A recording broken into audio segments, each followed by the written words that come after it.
Matapos mismo na pangalanan ni Luka yung 5 pinaka-trade option nga raw nito na center, parang nangyayari ngayon na lalong nawawala yung tiwala ng Lakers dito kay DeAndre Ayton. Bukod kasi na wala nga si Ayton sa option ng Lakers talaga, lumalabas pa ngayon na hindi nakikita sa kanya ang pagiging long-term center para dito kay Luka. Sa listahan kasi ng wishlist nitong si Luka kay Rob Pelinka, hindi nabanggit yung pangalan nitong si Ayton. Kaya napilitan nga lang talaga ang Lakers na kuhain yan pangtapal sa problema nila, pero ngayon mukhang hindi talaga yan aprobado dahil sa mababang halaga rin sa buyout contract galing sa Portland. Kaya napilitan lang ang Lakers na kuhain yan sa free agency. Kaya base mismo sa mga analyst na nagsasabi na hindi nga raw talaga nakikita si Ayton ngayon bilang long-term solution sa center position ng Lakers. Lalo na kahit nga raw nandyan yan, nananatili pa rin ang Lakers sa pinakamahinang team pagdating sa paint defense at rim protection. Hindi daw to ang klase ng big man na elite sa pick and roll play at rim lob threat at big presence ngayon na pwedeng tumagal sa Lakers kasama itong si Luka Doncic. Kaya inaasahan rin talaga ngayon sa Lakers na ang magiging hakbang talaga ng mga to ang pagkuha ng isang center para sa long-term solution na at magiging perfect partner kay Luka. Lalo na si Ayton ngayon lalong bumabagsak ang numbers at performance dahil sa inconsistency.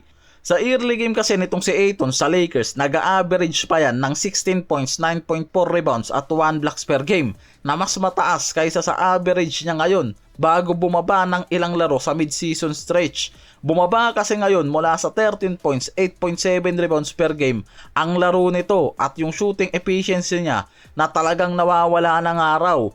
Tapos sa huling 10 games pa nila ngayon, bumaba pa sa 11 points per game itong si Ayton na nagpapakita talaga ng team struggle nito at lalo na pagdating sa team defense at efficiency. Tatlo yung pwedeng maging available ngayon na center na nasa listahan pa nitong si Luka pagpasok ng deadline na to. Ito yung nakikita ngayon na pinaka-trade option para sa Lakers sa solusyon nila sa problema.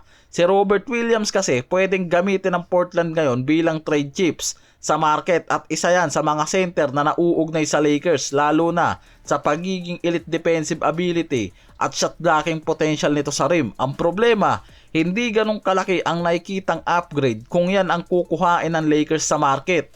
Lalo na pagdating sa history nito sa injury at katulad kay Ayton na binitawan lang rin ng Portland dahil sa inconsistent ngayon na performance.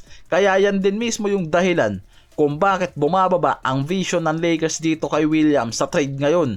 Samantalang si Walker Kessler, yung una pa lang talagang tinatarget na ng Lakers sa Utah Jazz pero masyadong mataas ang asking price na hinihingi nun para sa trade na yan lalo na pagdating sa mga draft picks na kailangang isama sa package nito. Ito talaga yung center na nakikitang magiging perfect fit para dito kay Luka at pwedeng maging long-term partner nito. Kaya last season pa, sinusubukan na ng Lakers na kuhain yan pero ang Utah Jazz masyadong malaki ang asking price na hinihingi sa Lakers kung sakaling araw na mangyari ang trade.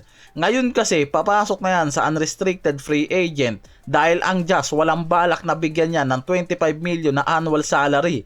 Kaya pwedeng maging available ngayon yan sa market at pwede siyang mamili ng team kung saan niya gustong magpa-trade at gamitin siya kung makakakuha ng sapat na package ang Utah Jazz. Samantalang si Claxton kasi ngayon may 4 years 100 million contract na may descending salary structure pa sa Nets. Kaya ibig sabihin masyadong mataas pa rin talaga yung pumapasok na annual dito kay Claxton mula sa 25 million na pwede naman bumaba nga raw sa mga susunod na season dahil hindi naman maximum superstar deal ang meron to. Kaya kahit mataas, mas madali pa rin i-fit ito sa mga trade sa ibang team kaysa sa ibang heavy cap players kagaya ni Giannis. Lalo ngayon na ang Nets possible na gumawa ng tanking para sa future rebuilding nila at nakikitang malaking asset itong si Claxton para makakuha sila ng mga role player at young asset sa trade.